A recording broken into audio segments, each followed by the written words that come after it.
Welcome to Brainstorm MTG. I'm ELD, and this is Fast Effect Double Speed Magic the Gathering from ELD's Time Vault Games in Bellingham, Mass. Here we have Rodney on Dreadstill facing off against Tristan on Death and Taxes. Rodney, fresh off of a ELD Legacy Open championship here.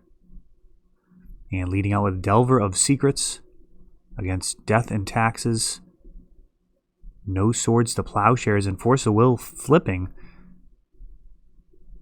making it look like Rodney may be a bit ahead here. Tristan actually waiting until the Delver flips to throw a Swords at it, and Rodney going to pay 2 mana to Daze. Now Stoneforge Mystic. He does have Force of Will in hand. Does he have a blue card to go along with it? He does. Brainstorm goes into exile, and Tristan's first 2 plays countered. While everything kind of going along to plan here for Rodney, he can get in here for 5 if he chooses to. And no, he's going to hold up some mana. Will we see Spell Snare, Stifle? What is Spell Snare? Snagging this second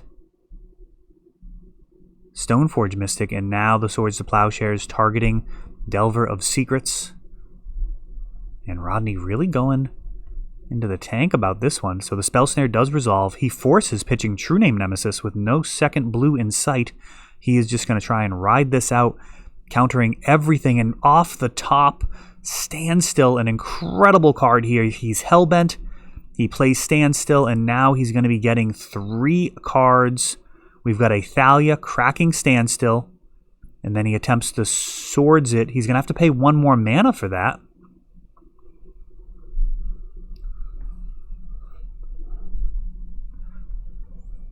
And Force of Will stopping the Swords. So Thalia is in play, and potentially irrelevant here. He can get in there with Factory if he chooses, and instead going with another Delver.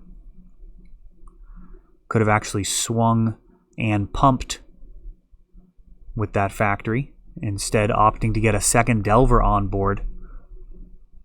And now a Recruiter of the Guard. Will it be enough? Recruiter, a powerful addition to Death and Taxes back in its printing,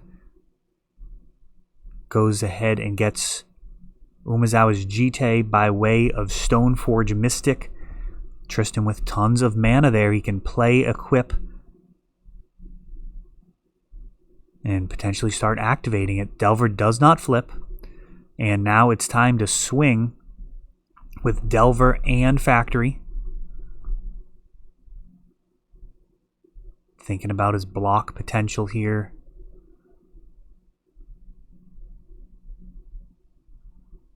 Stoneforge just going to be a speed bump here, trying to preserve some mana. And now a Wasteland coming down.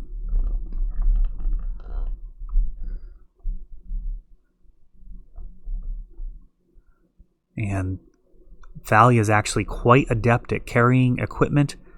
If she does pick up this Jit, it will be able to be used. Oh, and that Wasteland not used. Oh, very interesting.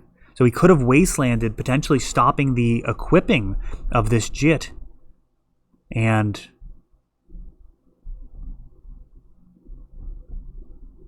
oh, I think Tristan actually missing the first strike there. So those counters go on after first strike damage.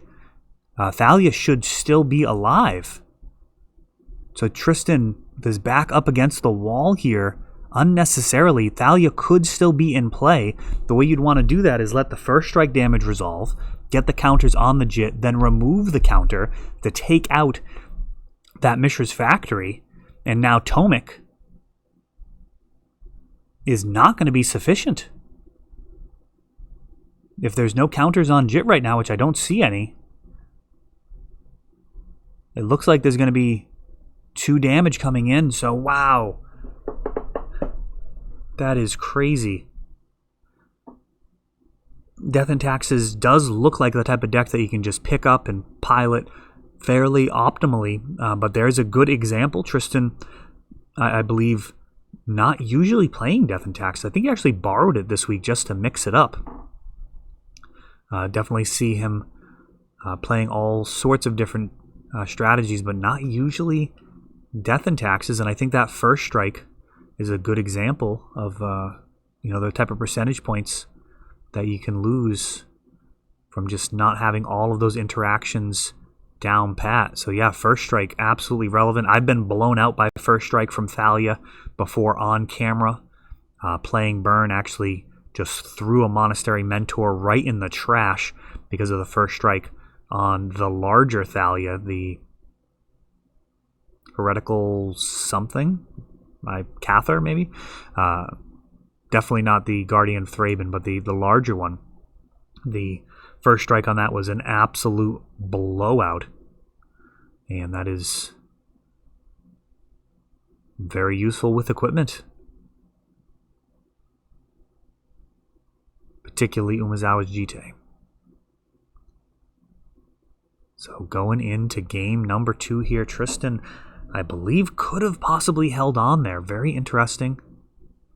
We'll see what happens in game 2 and 3.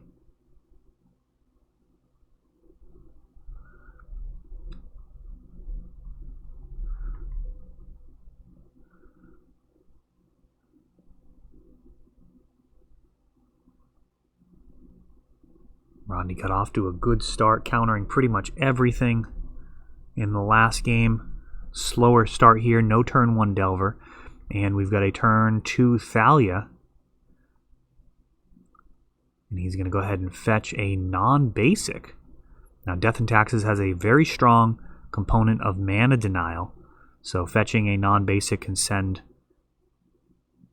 a signal to the other side of the board that this mana base is going to be vulnerable. And force pitching Stifle. Standstill, however. Now Rishadan Port. And tapping down the Volcanic. Interesting. Personally, I would have tapped down the Factory. I would not anticipate Rodney breaking his own Standstill. And being able to tap down these factories will prevent some damage.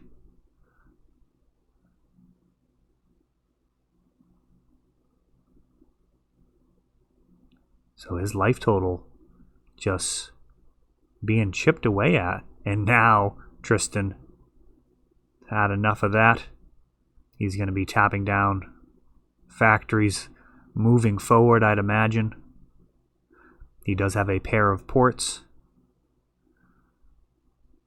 Now, playing against Standstill is one of the more niche things in the format. Really playing against it optimally is not obvious. There are times where you want to let your opponent draw up to 7 cards and then crack it during their end step. There are times where you just need to play through it as quickly as possible. So standing up a factory, going to attacks, and then tapping it down. Rishadan Port's being used to preserve Tristan's life total here.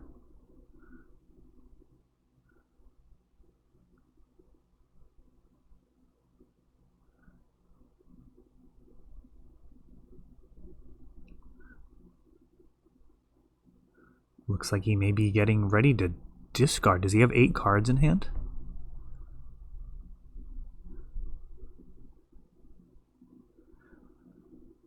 Now, Death and Taxes doesn't have a really great way to play at instant speed. Probably the best thing would be firing off a Swords to Plowshares during the end step. And that is probably fine if he can get Rodney to do that same sequence again of attacking.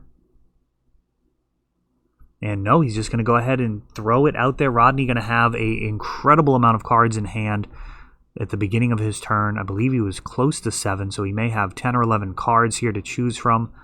Going to get at least a land drop. We'll see if he can convert any of those other cards into perhaps a Stifle and a Dreadnought.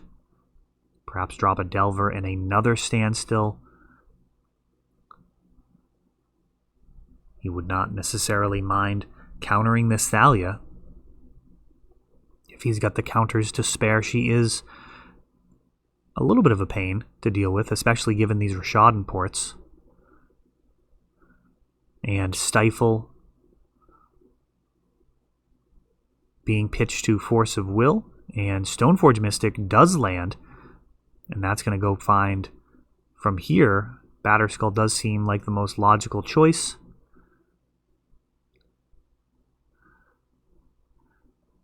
And will Rodney be able to keep this safe? So Lightning Bolt and a True Name. So rather than trying to get a Stifled Dreadnought going here, he's going with a True Name. Much more resilient to this Batterskull. Going to be able to stand in its way, prevent any type of life gain.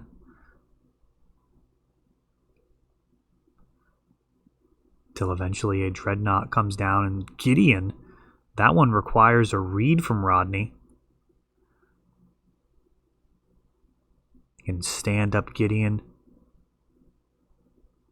and turn him sideways. I'm actually not 100% on what this Gideon does. You can let me know in the comments.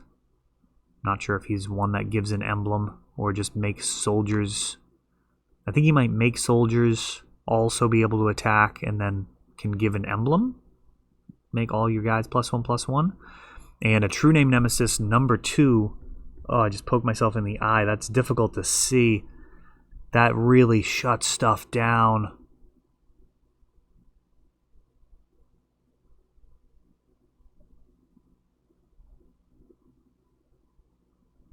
True Name just so good on defense. And just, I mean, it's 2 turns away, or 3 turns.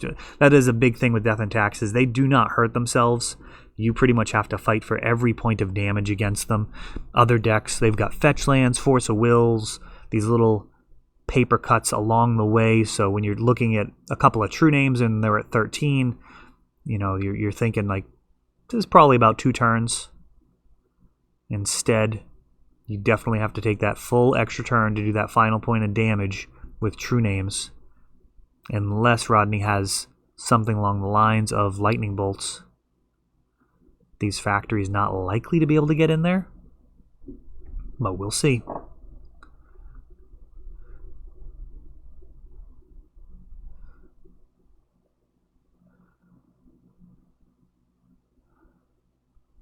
These...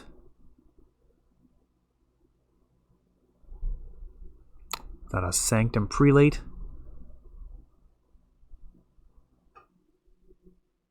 I am not sure. It's getting Force of Willed.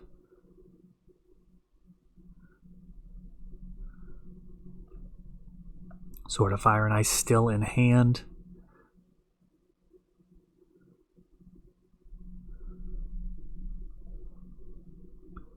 And Engineered Explosives.